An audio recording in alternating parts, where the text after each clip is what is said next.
मनुष्य जन्म बोल रे, इस माटी में ना बोल रे, अब तो मिला है फिर न मिलेगा कभी नहीं कभी नहीं कभी नहीं।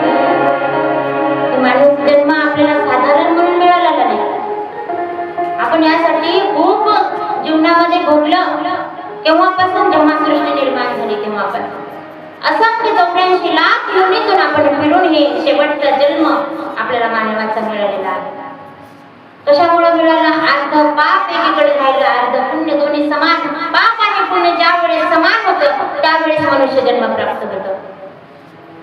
ज्या वेळेस पुण्य अधिक झालं, पाप थोडं कमी झालं तर जीव योनीमध्ये जातो, आणि ज्या वेळेस पाप अधिक झालं आणि पुण्य कमी झालं तर त्यावेळेस योनीमध्ये आपला जन्म प्राप्त होतो आपल्याला। मग एवढं कष्ट आपण भोगलं या जन्मासाठी, तेव्हा आपल्याला हे 84 लाख योनीतून हे जन्म आपल्याला प्राप्त झाला। त्याचा प्रत्येक क्षणामध्ये त्या ईश्वराचं नाव आलं पाहिजे, या जन्माचं आपण सार्थक केलं पाहिजे। आणि या जन्माचं सार्थक कधी कळतं? अशा